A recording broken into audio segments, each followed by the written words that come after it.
देखो बेटा, moment of inertia के लेक्चर 12 तक आते आते आपने क्या क्या कर लिया। आपने जो है रिंग का निकाल लिया, आपने डिस्क का निकाल लिया, आपने हॉलो सिलेंडर का निकाल लिया, और आपने सॉलिड सिलेंडर का भी moment of inertia about its principal axis या ज्योमेट्रिकल एक्सिस या परपेंडिकुलर टू द लेंथ वाला निकाल लिया था। अब बात आती है स्फेरिकल सेल की। स्फेरिकल सेल बहुत सिंपल सी है।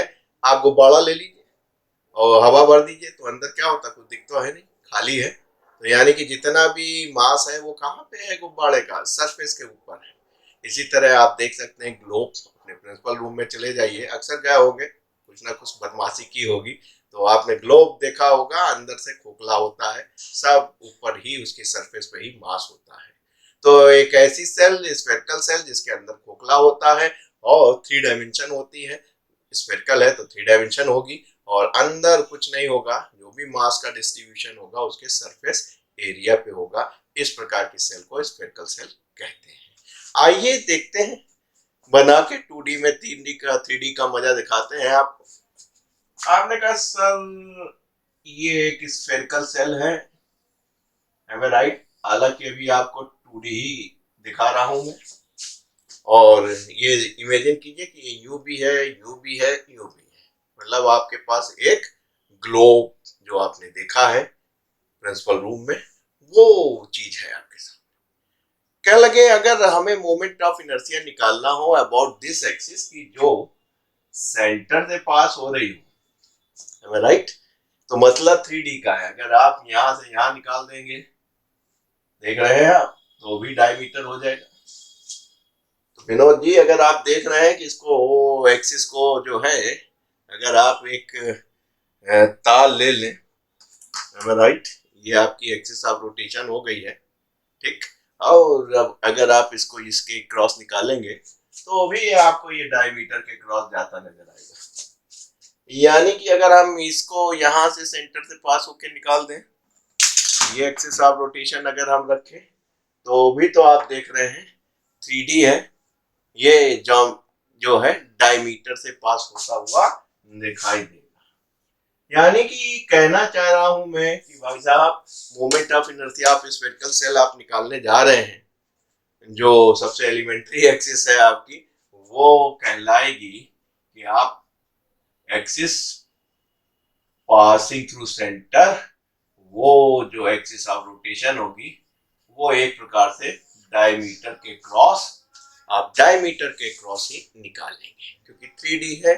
20 से आप जाएंगे तो वो डायमीटर ही बन जाएगी, सेंटर से जाएंगे, चाहे किसी भी डायरेक्शन से जाए, चाहे इधर जाए एक्स एक्सिस से, वाई एक्सिस से, या जेड एक्सिस से, या कैसे भी आप जाएंगे तो वो डायमीटर ही होगी। दूसरी बात, चलिए अब बात हो गई कि डायमीटर के क्रॉस। आपने कहा ऐसे सूरत हाल में देखे हैं, इसको अभी क्रॉस सेक्शन करते हैं और देखते हैं क्या फिगर बन के आता है। फिर वो फिगर आ जाए तो आपका काम बन जाए। राउंड शेप का है तो कोई राउंड शेप ही निकलेगा। तो अगर मान लीजिए हम इसको देखें, इसकी कटिंग करें, तो अंदर तो खोखला है, एम आई राइट? तो अगर ये हम आपको फ्रंट वाली फेस दिखा रहे हैं, ये फ्रंट फेस है, ये वाला है, और ये आपका जो है बैक वाला है, 3D है, ये बैक। तो आप अगर इसको काटेंगे तो क्या है, बीच में तो हवा है, तो इसमें भी हवा मिलेगी, तो आपको क्या मिल रही है? एक रिंग मिल रही है। इसी तरह आप कह रहे हैं कि सर अगर हम ये स्लाइसिंग काटते इसमें से, और ये पीछे वाला काटते, ये पीछे वाला काटते, ये पीछे वाला काटते, तो क्या मिलेगा? तो देखिए आप, रिंग मिल रहा है। यानी कि अगर हम इसकी स्लाइसिंग करेंगे, छोटे छोटे टुकड़े काटेंगे इसमें से, तो हमको एक रिंग शेप की चीज दिखाई पड़ रही है। सर अगर हमारे पास स्फेरिकल सेल है, यानी 3 डायमेंशन है, और इसमें अगर हम काट रहे हैं, रिंग काट रहे हैं, तो अगर कोई चीज स्लाइसिंग करते हैं यूनिफॉर्मली, तो हमको जो दिख रहा है वो क्या दिख रहा है? एक रिंग ये दिख रही, एक रिंग दिख रही, एक रिंग ये दिख रही, एक रिंग ये दिख रही, लाइक दिस। यानी छोटी छोटी रिंगों से मिलके ये बना है। इधर से जो आया है और यहाँ बड़ा हुआ, और फिर छोटा छोटा ये हो गया। यानी निकालना बहुत आसान हो गया कि यार मोमेंट ऑफ इनर्शिया हमको किसका निकालना, कहीं रिंग का ही तो निकालना है। और मोमेंट ऑफ इनर्शिया में आप जानते हैं दो चीजें, एक वो मास मिल जाए और दूरी मिल जाए, या वो जो आर्टिकल घूम रहा है, रिंग घूम रही है, किसके क्रॉस घूम रही है, उसका मोमेंट ऑफ इनर्शिया तो आपको मालूम है कि अगर एक्स सेंटर से पास हो रही परपेंडिकुलर टू प्लेन है तो एम आर स्क्वायर होगा, डायमीटर है तो एम आर स्क्वायर 2 हो, बस इसी से आपका काम बन जाएगा। आइए चलते हैं आगे। तो आपको ये समझ में आ गया कि अगर हम स्फेरिकल सेल की स्लाइसिंग करेंगे तो उसमें से रिंग निकलेगा, यानी आपको एक तरीके से एक छोटी सी नन्ही सी मुन्नी सी रिंग का निकालना है, बाद में उसको इंटीग्रेट करना है। संभल के देखिएगा, इतना आसान नहीं है। तो आपने कहा चलिए ठीक है, यहाँ तक आते आते दो बातें स्टेब्लिश हो गई कि जो मोमेंट ऑफ इनर्शिया निकालेंगे और अबाउट एन एक्सिस जो सेंटर से पास हो रही है वो डायमीटर ही कहलाएगी। ठीक, दूसरी ये हो गई कि जब हम कटिंग करेंगे उससे एक चीज निकालने की कोशिश करेंगे तो वो रिंग ही होगी। तो आपने कहा चलिए साहब, हमने जो है थोड़ा सा बड़ा बना लिया और एक साइड की निकाल ली, इस साइड की निकाल ली, तो आपको समझ में आया कि सर ये रिंग का डायमीटर होगा, एम आई राइट? ओ सॉरी, रेडियस होगा, डायमीटर तो यहां तक हो जाएगा, तो ये रेडियस होगा जिसकी जरूरत पड़ेगी, और रिंग का मास निकालने के लिए कितनी चौड़ी ली है तो आपको ये भी निकालना पड़ेगा। हमने कहा निकाल लेंगे, देखिए दो बातें निकालनी है। आपने कहा ये ए पॉइंट है, ओ पॉइंट माना है, इसको चाहे आप ए मान लीजिए और ये नॉर्मल ड्रॉ किया है एन मान लीजिए। ठीक, तो आपने कहा कि ये हमारा रेडियस है, आर मान लेते हैं क्योंकि वेरी करेगा ये टक टक टक टक, यहाँ की रिंग होती तो अलग होता, यहाँ की होती अलग होता, यहाँ की होती अलग होता। ठीक, यानी ये चीज निकाल ली, तो आपने कहा बड़े आराम से निकाल लेंगे। इसको हम मान लेते हैं थीटा, और ये है नॉर्मल डाला है, नॉर्मली होगा क्योंकि ये सेंटर है, इस पॉइंट की ये रिंग का सेंटर है, तो जब आप डालेंगे तो ये नॉर्मल होगा। तो कहने लगे हमको ए एन निकालना है, तो बहुत अच्छी बात है। आपने कहा जो ये स्फेरिकल सेल है इसका जो रेडियस है, right, radius of spherical cell, radius जो है स्फेरिकल सेल का आर है, ये जो स्फेरिकल सेल है ये इसका रेडियस बेटा कितना है, आर। तो आपने कहा ठीक है, यहां से आपने ये देखा क्या होगा, ये रेडियस होगा बेटा, ये स्फेरिकल सेल है तो ये वाला ओ ए क्या होगा, इसका रेडियस होगा। निकालना क्या है आपको, स्मॉल आर निकालना है, इसका रेडियस निकालना है, इस रिंग का रेडियस निकालना है।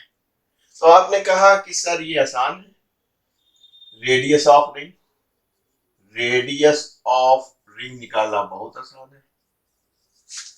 अगर इस ट्रायंगल को देखें ओ ए एन क्या है, राइट एंगल है, तो पाइथागोरस लगा देंगे और आप कहेंगे कि ये थीटा आपने माना है तो ये बेस हो गए, परपेंडिकुलर हो गए, हाइपोटेन्यूज हो गया, तो आप कह सकते हैं कि परपेंडिकुलर अपॉन हाइपोटेन्यूज, हिंदी वाले समझे, लंब बटे विकर्ण इज इक्वल टू जया, जया नहीं, साइन थीटा। तो दोस्त आपको मिल गया जो रिंग जिसके लिए आप परेशान थे उसका रेडियस हो गया आर साइन थीटा, राइट? दिख रहा है, बिल्कुल साफ दिख रहा है। अब आपको जब इसका मास निकालना होगा इस रिंग का, तो आप कहेंगे बड़े आराम से निकाल सकते हैं, इसका मास जो है वो मास पर यूनिट एरिया निकाल लेंगे, क्योंकि पूरे सरफेस एरिया पे है तो इसका मास निकालना बहुत आसान हो जाएगा। इसका एरिया निकाल लेंगे, यानी लंबाई, लंबाई क्या हो जाएगी पूरे उसकी सरकमफेरेंस यानी 2 पाई आर, ठीक, और चौड़ाई निकालनी पड़ेगी ये चीज, क्योंकि इतनी चौड़ी है। थोड़ा सा बेटा इसको नीचे लिख रहा हूं मैं, और हमने कहा ये डीएल है, इसकी जो लेंथ है सरकमफेरेंस पे चलेगी तो इसको हमने डीएल माना है। इस डीएल को निकालना है, और इस डीएल को निकालने में हम हमेशा बताते हैं कि हमारा जो मास्टर साहब ने 2 रुपए 14 पैसे में सिखाया था, कोण बराबर 4 बटे त्रिज्या, वो मुझको महंगा पड़ा। क्यों पड़ा, कहानी बाद में बताएंगे।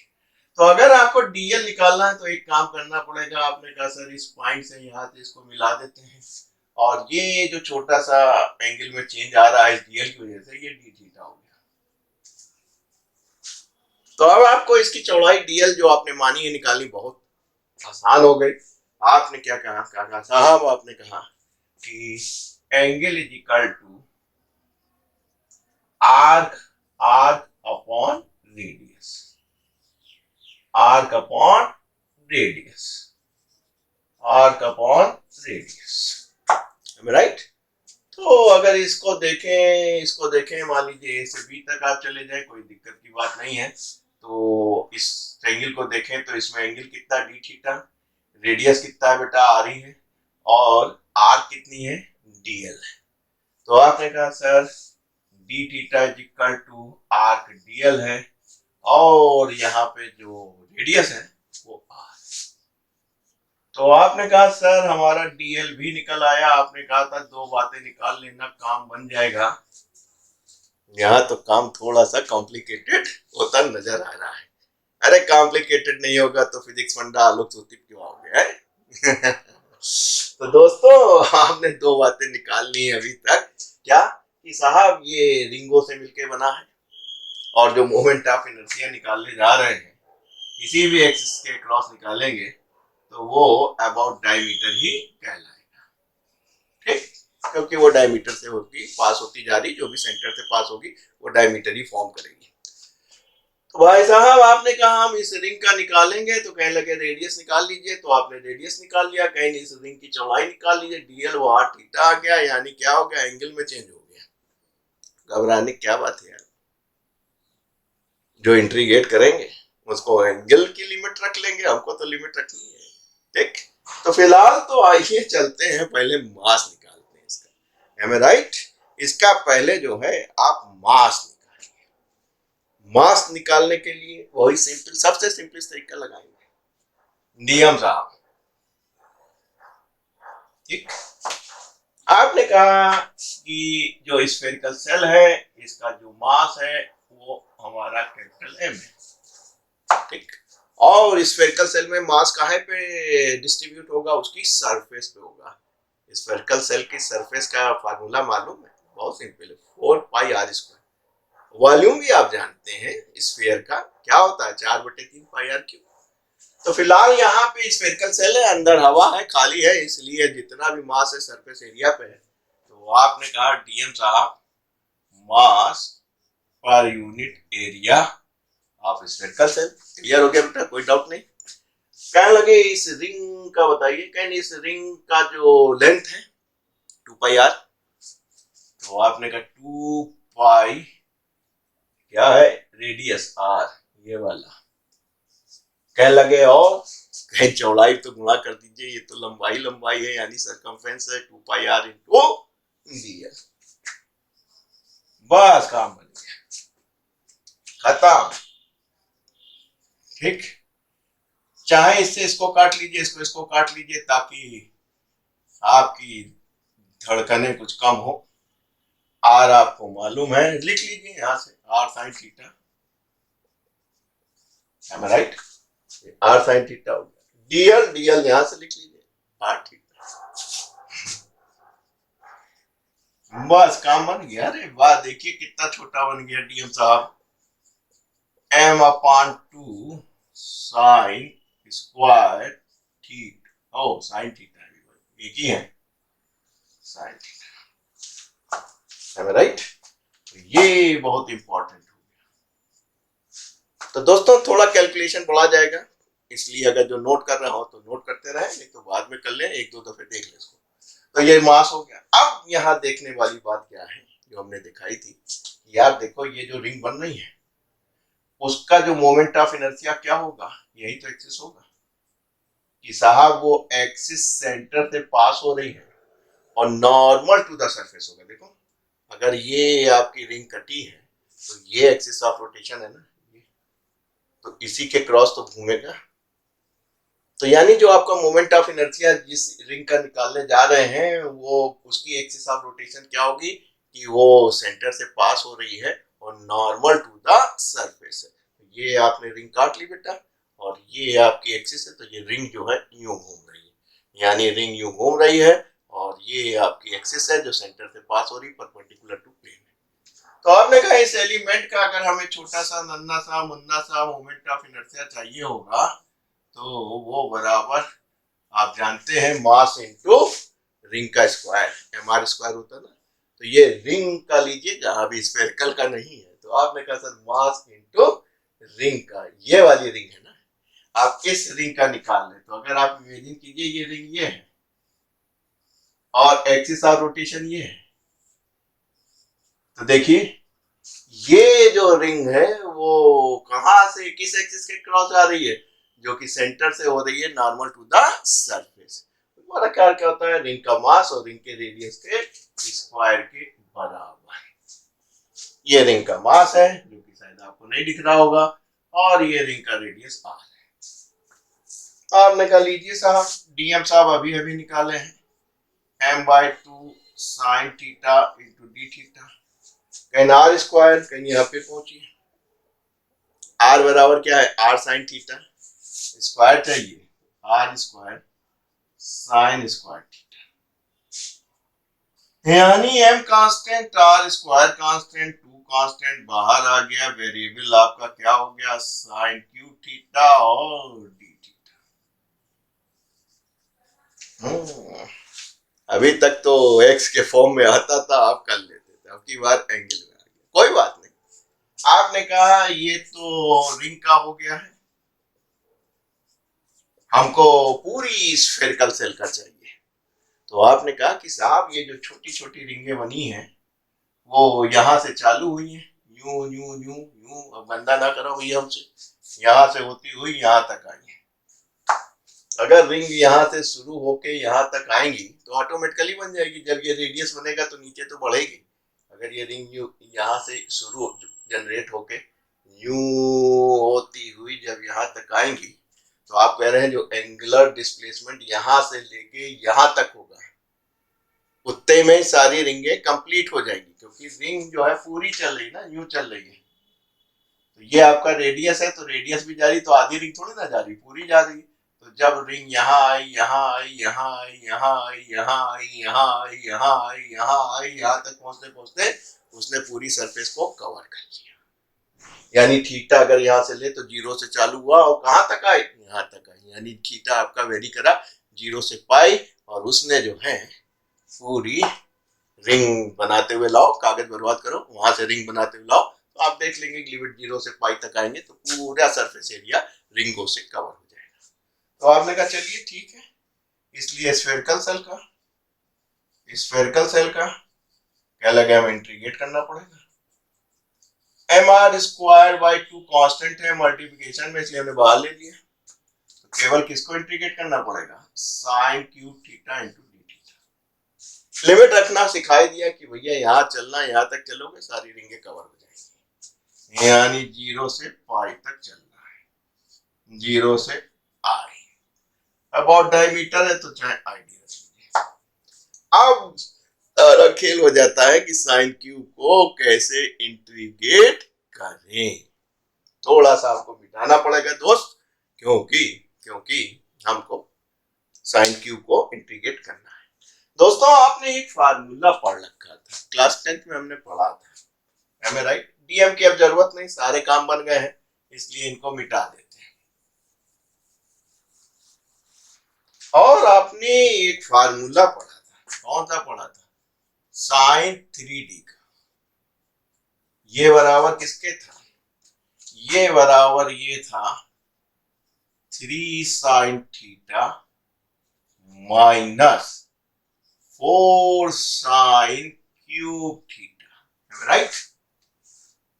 अब यहाँ बच्चे नहीं पढ़े, हमको बता देते सर सही है गलत है, ठीक।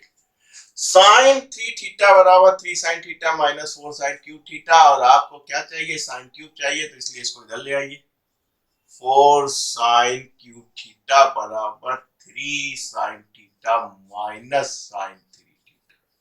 क्या चाहिए था, साइन क्यूब थीटा चाहिए था, तो साइन क्यूब थीटा बराबर 3/4, 4 से डिवाइड कर दीजिए। अब लगता है कि मैथ फिर से पढ़ानी पड़ेगी, बस काम बन गया। साइन क्यू थीटा की जगह ये लिख सकते हैं और इसको इंटीग्रेट करना बहुत आसान है और हमारा काम बन जाएगा। और ज्यादा ज्यादा क्या हमारा एम आर स्क्वायर बाई 2 है, उससे गुणा कर देंगे, काम बन जाएगा। आ जाइए, ये हो गया आई, कट तो नहीं रहा बेटा, दिख रहा है? हाँ, 0 से आई डी बराबर एम भी कांस्टेंट था, आर स्क्वायर भी कांस्टेंट था, 2 भी कांस्टेंट था, 0 से पाई आना था। साइन क्यू की जगह इसको थोड़ा सा न्यू कर रहा हूं बेटा, 3/4 sine theta into D theta minus 0 से pi 1/4 sine 3 theta into D theta. ठीक, अब दोस्त क्लास 10 का काम खत्म हो गया, इसका काम खत्म हो गया। ठीक है, इसको हम लोग मिटा लेते हैं ताकि हमारे पास जगह बन जाए और हम इसको ऊपर ले आए। तो हमने कहा भाई साहब अब आपका क्लास 10 का काम खत्म हो गया, आप हटिए। इसमें देखिए, इसमें तो आई हो जाएगा, 0 से आई डी कर ले, थोड़ी जगह तो बनी रहे, दिख तो रहा है आपको। एम आर स्क्वायर बाई 2 अंदर देखें, 3/4 हो गया। साइन थीटा का कितना होता है बेटा? साइन थीटा का इंटीग्रेशन माइनस कॉस थीटा होता है। तो आपने कहा 3/4 माइनस कॉस थीटा 0 से पाई। क्लियर? यहां पहुंचे 1/4 हो गया। साइन का क्या हो जाएगा बेटा? Minus cos 3 theta upon D by D theta of 3 theta. तो क्या हो जाएगा? D by D theta of 3 theta 3 हो जाएगा। जब इतना आए हो तो इतनी मैथ जानते ही होगे, वरना अब तक वीडियो स्विच ऑफ करके भाग लेते हैं। आइए चलते हैं एम आर स्क्वायर बाई 2। ये हो गया आपका पहला, ये हो गई लोअर लिमिट, दिख रहा है? बिल्कुल दिख रहा है। यहाँ पहुंचे, माइनस बाहर ले लो, कॉस थीटा बचा तो cos pi minus cos 0, right? यहां पहुंचे, माइनस बाहर ले लो तो प्लस 1/12। ठीक, 4×3=12 हो गया, ये माइनस बाहर हो गया तो कॉस, डायमीटर को भी मिटा रहा हूं, कॉस 3 पाई माइनस कॉस 0। काम बन गया बेटा। एम आर स्क्वायर बाई 2, ये देखो, ये -1 और ये माइनस, तो ये क्या हो गया? -1 जगह कम है इसलिए -2 ले लिया, गुणा कर दिए तो 6/4 हो गया। यहां पहुंचे, यहां बेटा क्या है? ये पाई चाहे एक बार पहुंचे, 2 बार पहुंचे, 3 बार पहुंचे तो ये माइनस ही होगा, और 0 आप जानते हैं 1 के बराबर होता है। बस काम बन गया। ये चाहे तो आप 3/2 कर लीजिए,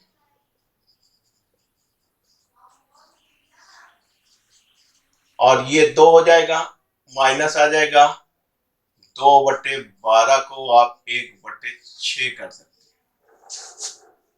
बस सॉल्व कर लीजिए, आंसर आ गया।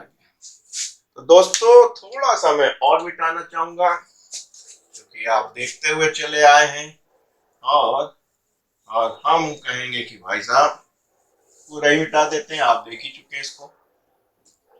क्या? एम आर स्क्वायर बाई 2, 3 है तो 6 ले लो, तो यह होगा 3 त्रिका 9 -1। ये हो गया एम आर स्क्वायर, ऊपर हो गया 8, ये हो गया 2 और ये हो गया 6। M right? इससे काटा आपने 4, इसको काटा तो 2 3, यानी कि 2/3 M R square. This is very important, जो कि आगे हम यूज करेंगे सॉलिड स्फीयर में।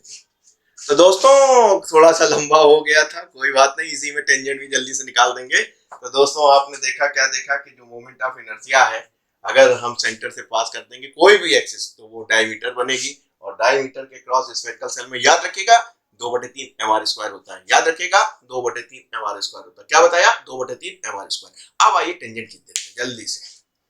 आइए साहब, बड़ा मजा आ गया। आपने रिंग को काटा, उसका रेडियस निकाला और उसकी डीएल निकाली, मास, उसके बाद तो जानते ही हैं कि मास पर यूनिट एरिया है, और उस एरिया से गुणा कर दिया, बस फिर एमआर स्क्वायर होता है, कर दिया, 28 से इंटीग्रेट कर दिया, फंस गए थे साइन क्यू थीटा में, उसे आइडेंटिटी से सॉल्व कर लिया। आइए चलते हैं और डायमीटर के क्रॉस निकालते हैं।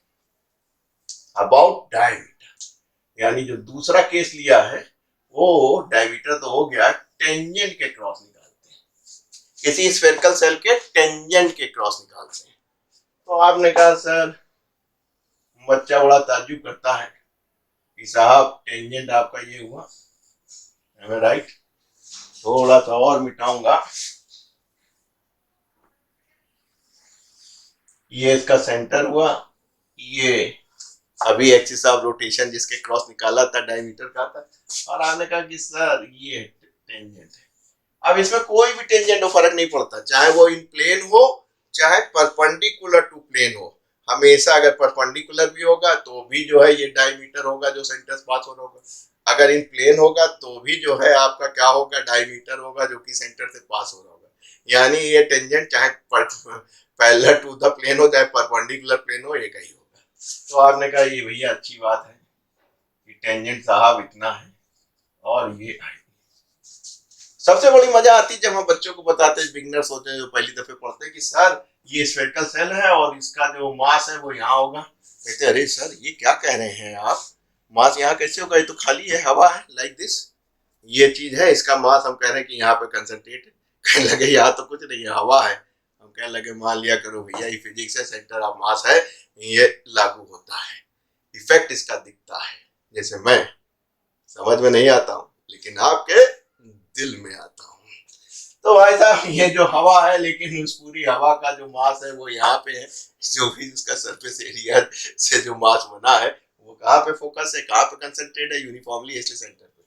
और आपने कहा ये जो पैरेलल एक्सिस थ्योरम लगाएंगे, इसके पैरेलल जो हमको दिख रही है वो वहां से और सेंटर ऑफ मास की दूरी रेडियस के बराबर है। तो आपने कहा कि भाई साहब इसमें applying theorem of theorem of theorem of parallel axis, parallel axis, तो ये हो गई आईटी बराबर, इसके पैरेलल कौन सी है, जो सेंटर ऑफ मास से पास, अरे ये है, और जब घुमाओगे तो ये सारी एक्सिस कंसंट्रेट होके यहाँ आएगी और सारा मास घूम के यहाँ आएगी, तो ये वाला मास भी तो इस एक्सिस के क्रॉस घूम रहा था, तो आपने कहा एम एच स्क्वायर।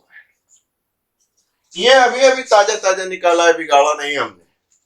ये बराबर हो गया 2/3 M R square. M H कितना है, सेंटर ऑफ मास आर दूरी पे, अब तो कर ही लोगे, एलसीएम 3 3 2 5 यानी 5/3 M R square. M right बेटा? तो दो रिजल्ट्स आपको ध्यान रखने हैं, ठीक? कौन कौन से रखने हैं? एक तो अबाउट डायमीटर, स्फेरिकल सेल में अबाउट डायमीटर जो क्या बेटा 2/3 एम आर स्क्वायर है। अबाउट ए टेंजेंट, चाहे वो प्लेन हो चाहे परपेंडिकुलर हो, इस केस में क्या हो जाएगा 5/3 M R square. Hopefully you enjoy this lecture. Comments में जरूर लिखिएगा मजा आया तो, या कोई कमी हो तो बताइएगा, उसको भी दूर करेंगे।